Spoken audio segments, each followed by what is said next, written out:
මිත්‍රවරුනි, මේක පොඩි කතාවක්. බූරුවෙක් ගසක බැඳ තිබුණා. යක්ෂයෙක් ඇවිත් ඒක ලිහා දැම්මා.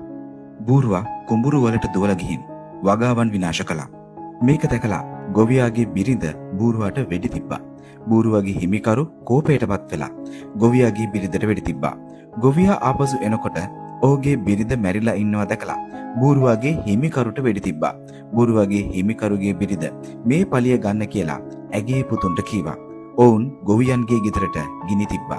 තම නිවස විනාශ වෙලා කියලා දැක්ක ගොවියා අයිතිකරුගේ බිරිඳට සහ පුතුන්ට වෙඩි තිබ්බා.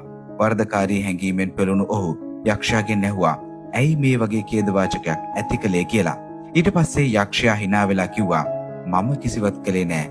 මම බූරුවාව නිදහස් කළා විතරයි කියලා. ඔයාලා සියලු දෙනාමයි ඕනමට වඩා ප්‍රතික්‍රියා කළේ කියලා. මිත්‍රවරුනි, යක්ෂයා ඔබට නපුරක් කිරීමට බල කරන්නේ නැහැ.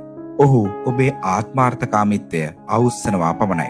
සෑම ගැටුමක්ම සෑම පරිගැනීමේ ක්‍රියාවක්ම ආරම්භ වෙන්නේ අපි ඒ අභ්‍යන්තර භූතයාට වගකීම බාර ගැනීමට ඉඩ දෙන විටයි.